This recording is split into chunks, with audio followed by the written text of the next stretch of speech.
Seguimos adelante, queridos amigos, aquí en Telebuen Día, recibiendo con gran gusto en vivo al doctor Antonio Turnes. Doctor, buen día, ¿cómo le va? Buenos días, Daniel, un gusto estar con usted. Igualmente para nosotros. He tenido la fortuna, el privilegio de haber compartido algunas actividades que me acercaron al doctor Turnes, por lo tanto, créanme que necesitaríamos unos cuantos minutos para hablar de su currículum y de su conocimiento.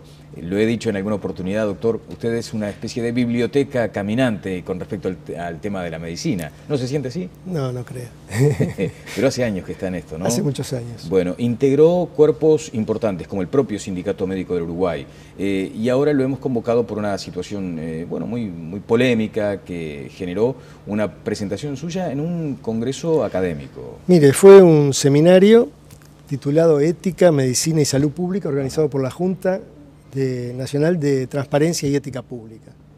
Una actividad que tuvo lugar en la Intendencia Municipal de Montevideo los días 29 y 30 de junio, y donde había 9 conferencias y talleres que debían ser motivados para fomentar la discusión. Ajá. Allí es donde usted provoca, y empleo el término a sabiendas de lo que significa, provoca, estimula un debate respecto al ejercicio de la medicina en la actualidad.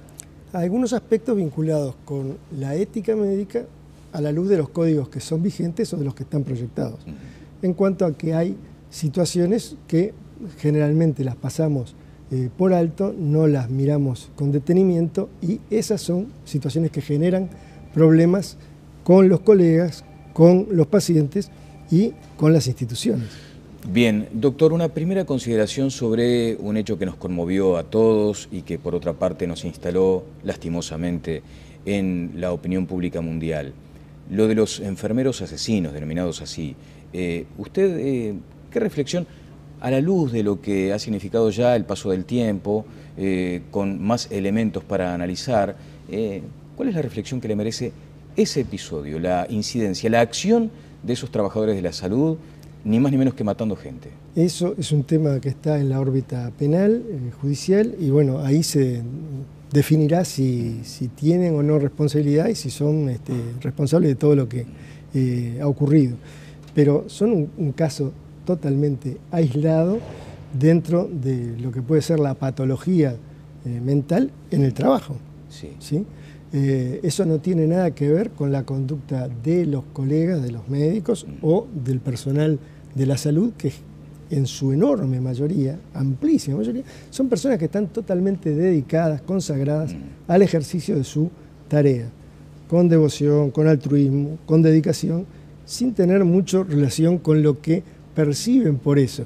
Pero digo, claro, es una tarea muy sacrificada, más allá de las horas que se dedique, implica irse la persona detrás de cada acto que está haciendo. Claro. Traigo el tema porque a usted le consta que en su momento se habló mucho de lo que era la responsabilidad del médico, el que certificaba el estado del paciente, el que medicaba al paciente en esa fase muchas veces terminal o comprometida de su vida. Y en función de eso digo, bueno, allí hay un aspecto ético que debió revisarse en todo caso.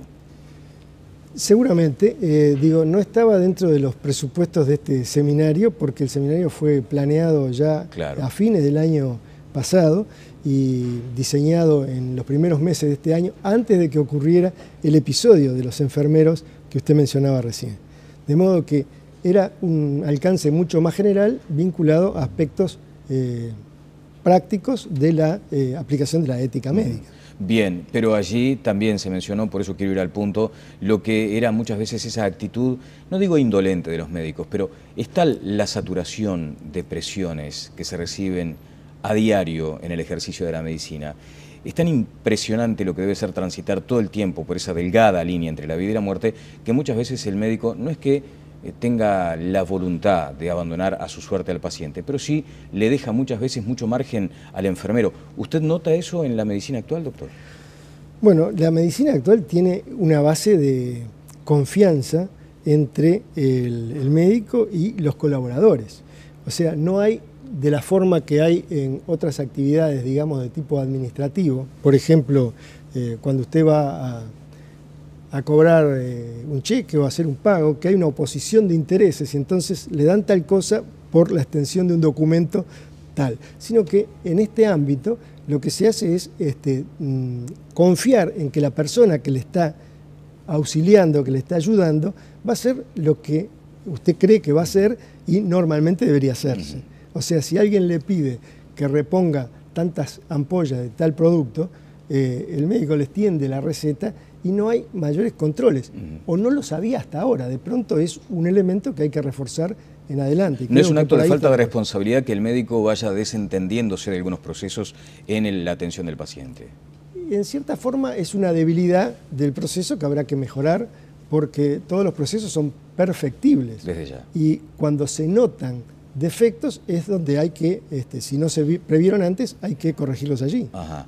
Bueno, y eso nos va llevando lentamente a lo que ha generado esta controversia muy fuerte. Usted ha señalado que muchas veces el ejercicio de la medicina está acompañado de prácticas que van en contra de un ejercicio ético profesional. El alcoholismo en la medicina, en el ejercicio de la medicina, y la drogadicción. ¿Lo ratifica? Mire, lamentablemente lo debo ratificar porque digo, este es un hecho que podrá no estar suficientemente estudiado a nivel nacional, y eso es un debe que habrá que solucionar, pero hay algunos indicadores que así lo demuestran, a través de encuestas y a través de estudios que se han hecho en nuestro país. Pero en el exterior hay enorme cantidad de literatura que abunda en ese sentido. Pero vayamos al caso bien local, a lo uruguayo. Usted dice que hay informes, trabajos, investigaciones científicas que hablan de eso. Es un tema delicado en el cual las manifestaciones que se hacen son pobres y es difícil obtener respuestas confiables. En una encuesta de pronto le puede dar que las personas de la profesión que hacen uso del alcohol con determinada frecuencia son un 2% y en otra puede encontrar que son un 13 o 14%. Eso tiene relación con el momento en que se pregunta, en la forma en que está estructurado el cuestionario, en la calidad de si es entrevista o si es un formulario anónimo, hecho por la propia persona que está respondiendo sin intervención de un tercero. Y también por la sinceridad y las posibilidades que tiene de que eso sirva para algo. Porque cuando una persona dice, yo tengo tal problema, bueno, del otro lado tiene que haber alguna forma de respuesta para ayudar a esa persona a salir del problema, o sacarlo a él de ese ámbito mientras que esté con el problema. En otros países lo que ocurre es que cuando hay un profesional que está en esta situación, y que es evidente tanto para sus colegas como para sus pacientes, lo sacan de circulación, lo ponen en un plan de rehabilitación y protegen a ese colega y a la familia económicamente mientras que dure el proceso. Porque lo más difícil es eso. O sea, no solo que acepte el tratamiento y salga de la práctica, sino cómo se soporta a la familia, cómo se sostiene la familia. Antonio, desde su punto de vista, el problema hoy está instalado en Uruguay, no la solución. El problema existe, no podemos hablar de números porque no tenemos relevamientos fiables. Como le dije, hay una dispersión grande de valores en diferentes encuestas realizadas más o menos por los mismos años. Ahora, ¿cómo una profesión que se basa en el diagnóstico todavía no ha logrado diagnosticar algo tan delicado? Justamente porque es un tema vergonzante y entonces eso trae problemas a las instituciones, a las personas que lo padecen, a sus compañeros y por supuesto como imagen hacia la sociedad. En su experiencia personal tuvo seguramente cercanía con este tipo de situaciones. Desde luego. ¿Y entonces cómo reacciona la persona cuando se le dice a un cirujano, por ejemplo? Y bueno, la gente cuchichea por los pasillos, dicen fulano tal cosa, o salió de la guardia y fue a tomar al bar de enfrente, o vino en tal estado, o siempre está en tal estado. Y esas personas están haciendo ejercicio. No me estoy refiriendo a personas que estén ejerciendo hoy, porque no salí a hacer una recorrida ni puedo tener elementos. Pero a lo largo de mucho tiempo esto se ha repetido, con personas de la más diversa jerarquía. Claro, pero con ese razonamiento usted entiende que hoy hay gente que está ejerciendo en esas condiciones. Y yo estimo que sí, que debe haber y que mis colegas lo conocen. O sea, esto es una cosa que está en todo el país. No le voy a decir que es una cuestión florida que abarca miles de personas, porque digo, la comunidad médica en actividad son 15.000 personas. Bueno, pero nomás un 2%, digo, si se fuera a cuantificar eso, tendríamos un lote importante para considerar. Claro, bueno, hay profesiones que impactan de otro modo, ¿no? O sea, mejor dicho, la opinión pública se ve impactada de otro modo cuando las profesiones, por ejemplo, afectadas por el alcoholismo son, en este caso, la medicina, o, bueno, ni que hablar, el chofer de un ómnibus o de un vehículo que transita a diario por las rutas. Allí hay un riesgo, o un piloto de avión. Ahora, doctor, esto generó una reacción, como a usted le consta, muy fuerte del Sindicato Médico del Uruguay. Por ejemplo, el presidente del sindicato, Martín Revela, dijo que invitó al doctor Antonio Turnes para que explique las duras acusaciones realizadas sobre algunos profesionales. Turnes dijo que muchos médicos atendían borrachos y que daban medicamentos sabiendo que no eran buenos. Ese es otro aspecto que quiero charlar con usted. Pero si le parece, compartimos este informe. Los médicos tenemos como colectivo en esta sociedad varios problemas que ya están bien establecidos. Tenemos una esperanza de vida menor que la media del Uruguay, tenemos mayores tasas de enfermedades psiquiátricas, en particular de suicidio, tenemos mayores tasas de divorcio y es probable que tengamos, comparado con otros colectivos, tasas mayores de consumo de algunas sustancias. Eso que es una realidad y que está, desde mi punto de vista, muy relacionado al estrés laboral, al burnout y a las condiciones de trabajo perversas que tiene el sistema de trabajo de los médicos en nuestro país y que estamos luchando y trabajando firmemente para cambiarlo. Eso es una realidad. Ahora, eso no quiere decir que usted cuando vaya al sanatorio o al hospital va a encontrar médicos suicidándose o médicos alcoholizados. También me llama la atención de eso y otra serie de planteos que se hicieron, es que una persona que está vinculada al SMU de muchos años, que ha estado vinculado al nacimiento del colegio, si tiene casos concretos, primero, por un lado, aquellos médicos colegas que están enfermos hay que ayudarlos y tratarlos, por un tema de solidaridad mínima. Y segundo, se habló de temas que están muy apartados de la ética y de la deontología, como el de recetar fármacos por los costos de los fármacos, hacer indicaciones telefónicas. Si eso se tiene conocimiento, y por eso vamos a citar al doctor Turnes al próximo comité ejecutivo, hay que realizar la denuncia correspondiente al comité de ética del SMU y al colegio médico. Bueno, doctor, ¿acudirá al encuentro que mencionaba el doctor Revela? Con todo gusto, tenemos pactado una entrevista. El tema es que esto se ha conocido a lo largo de muchos años y de cuestiones que ya fueron juzgadas o que pasaron por el sindicato médico o por otras instituciones que se ocupan del tema. A usted le dicen, en el Ministerio de Salud Pública, correcto, por ejemplo. le reclaman que haga las denuncias pertinentes. No tengo ninguna denuncia que hacer concretamente, porque yo lo que me refería era a cuestiones generales que han ocurrido en el curso del tiempo y que son indudables, que existieron y todo el mundo conoce. Bien, allí, bueno, se mencionaba lo de los psicofármacos, lo de la droga, lo del alcoholismo. El doctor Revela decía, bueno, que es una situación que él también asume como que forma parte del universo médico por aquello del burnout, del estar quemado con la profesión, del estar totalmente estresado por una circunstancia tan complicada. De cualquier manera, yo paciente, ¿cómo hago, por ejemplo, para saber exactamente en qué condiciones me está atendiendo el médico cuando se ha hablado en el último tiempo de la deshumanización de la medicina? La relación del médico con el paciente, o del paciente con el médico, es un diálogo muy fermental que se debe dar en el ámbito de la consulta. Y eso debe inspirar confianza, más allá de letreros o de cuestiones propagandísticas. El asunto es la relación, el vínculo que se genera, la empatía que se genera en esa relación. En el marco de una relación donde hay una posición dominante, que es la del médico, que es la de quien sabe en teoría lo que está haciendo, y que me está recetando algo que yo a ciencia cierta no sé si resultará eficaz o no. ¿No genera esto aún más desconfianza en ese vínculo que ya está bastante deteriorado? Bueno, tiene que haber ciencia y tiene que haber conciencia. O sea, el médico también tiene una responsabilidad en sopesar las cosas que está haciendo, que está indicando. No es porque una institución le diga usted puede recetar tal cosa y no puede recetar tales otras, porque salen del marco que nosotros le damos, que es un marco de eficacia terapéutica también económica, a veces es más económica que terapéutica. ¿A usted le consta eso, que hay instituciones que tienen esa ponderación de lo que económico por encima de lo terapéutico? O que repercute después en lo que le van a pagar al médico. Entonces ahí eso es una cuestión que ha ocurrido en el pasado, no sé si ocurre ahora, pero es un hecho que lo viví, y que es común a muchas instituciones, que le dan un marco para recetar a la persona y le dicen esto sí, esto no. Entonces la persona receta lo que tiene a mano dentro de lo que puede ser eficaz aparentemente para la afección. Eso es lo que tiene que ver con el vínculo médico-institución y que deriva muchas veces en un, tal vez, perjuicio al paciente. ¿Le consta, por ejemplo, la connivencia entre el médico y un laboratorio?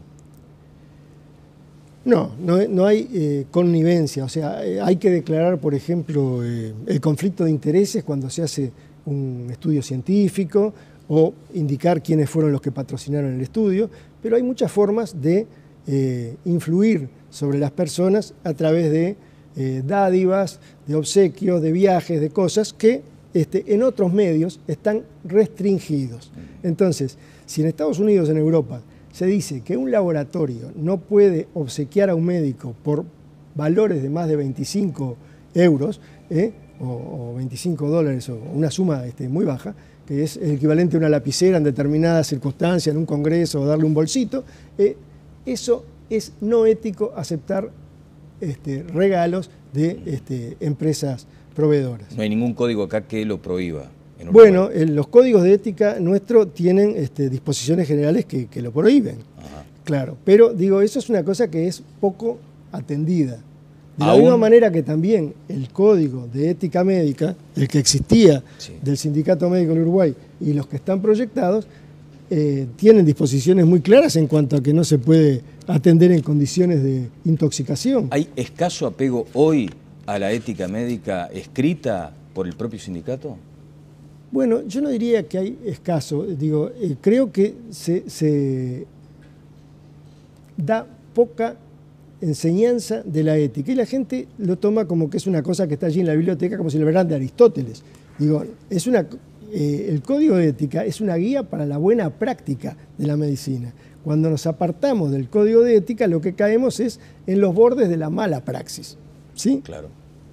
Entonces, en la medida que ya ni se entrega el código a los médicos lo tienen en internet, lo pueden bajar, nadie tiene, más los viejos, salvo los viejos, no tienen un librito en su casa para ir a mirar a ver y estudiar cuál es la normativa que regula su profesión. Bien, bueno, doctor, en el cierre, claro, decir esa información que nos llegó hace poquito tiempo. El organismo humano convive con millones y millones de bacterias, ¿no es cierto? Aún más creo que las propias neuronas. Sí, ¿no? Sí, varios trillones más que neuronas. Bueno, imagínese. Y aún así, bueno, uno puede ostentar salud, puede exhibir un estado sanitario bueno. Eso hace a la medicina uruguaya también la analogía. O sea, la medicina uruguaya en general funciona muy bien, salvo estas situaciones que usted entiende que hay que atender. Bueno, justamente cuando yo inicié la exposición, lo que planteé fue una curva de Gauss, que es una curva de distribución de frecuencia, diciendo, miren, los que están con una porción baja de la ética son apenas la cola izquierda de la curva de Gauss. Pero hay que atender. El 2,5% o más o menos. Es una estimación, es una estimación. El asunto es, si eso no se atiende, se nos va a ir corriendo la curva y cada vez vamos a tener más situaciones de esa naturaleza. Y allí es la responsabilidad, por ejemplo, del propio sindicato con la autorregulación, de la autoridad sanitaria. Es de todos, es de las personas, porque un colega que no advierte que otro colega suyo está actuando en condiciones que no debería actuar, eso lo tienen los americanos, la Asociación Médica Americana tiene una disposición relativa a eso, y está citado en algunos estudios que se han hecho incluso en el país. Por ahí arrancamos. O sea, si nosotros ocultamos, si nosotros ocultamos, metemos abajo la alfombra lo que estamos viendo en nuestro alrededor, no ayudamos a curar a esa persona que está en esa situación. Ese tan famoso corporativismo médico hay que dejarlo de lado. No es estrictamente corporativismo. O sea, corporativismo puede ser esta reacción que todo el mundo se convulsiona porque alguien dice algo en un ámbito privado. Cuando trasciende, ahí entonces nos desayunamos de que qué barbaridad, qué dijo esta persona, entonces repudio y bla, bla, bla. Digo, eso harían bien en ver cuáles son las situaciones que tienen a su alrededor y tratar de encauzarlas, que eso me parece que es lo positivo. Hay mucho de pacatería, digamos, de hipocresía en la sociedad. Porque yo creo que sí, creo que sí. Totalmente, yo creo que no se quieren ver las cosas donde están. Entonces vale más pasar por al lado de ellas y decir, sí, generalidades, y no me comprometo con el asunto. El no te metas. Bien, doctor, le quiero agradecer mucho estos minutos. También hubo un comunicado del fin de semana de la Sociedad de Cirugía respecto a el rechazo a sus declaraciones. Seguramente también tendrá posibilidades de... Lo leí y me duele mucho, pero entiendo que forma parte de esto de juzgar sin ver, porque nadie vio la presentación, no estuvieron en la conferencia y opinan de cosas que conocen poco. Cuestiones que usted ha ratificado en esta entrevista. Le quiero agradecer, doctor. No, el agradecido soy yo, Daniel. Muy amable. Y como siempre la abordo. Gracias.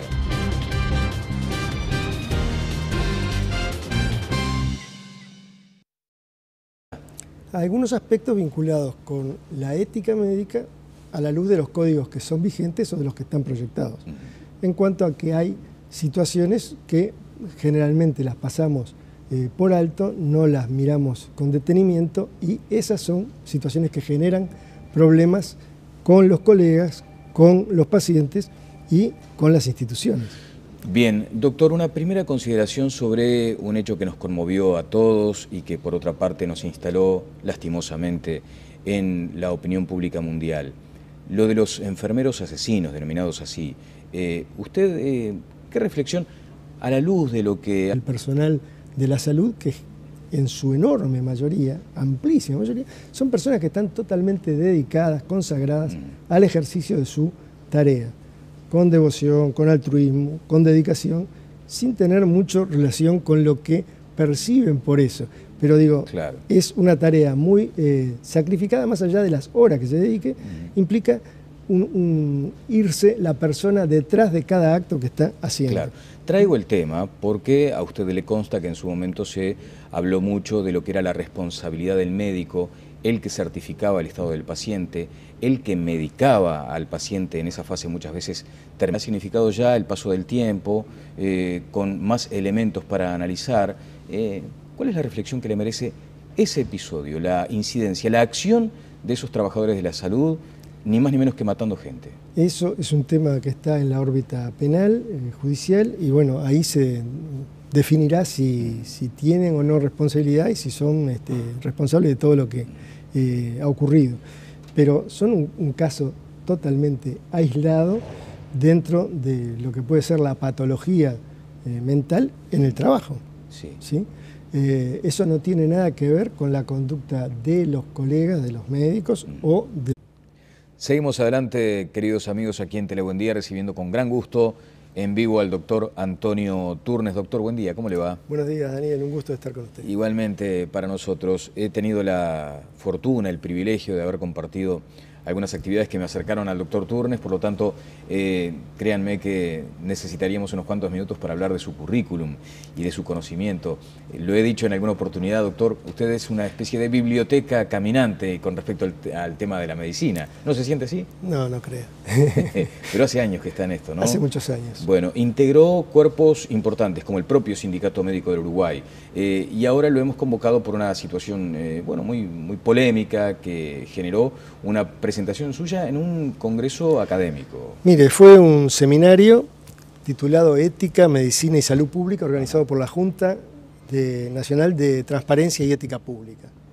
Una actividad que tuvo lugar en la Intendencia Municipal de Montevideo los días 29 y 30 de junio, y donde había 9 conferencias y talleres que debían ser motivados para fomentar la discusión. Ajá. Allí es donde usted provoca, y empleo el término a sabiendas de lo que significa, provoca, estimula un debate respecto al ejercicio de la medicina en la actualidad.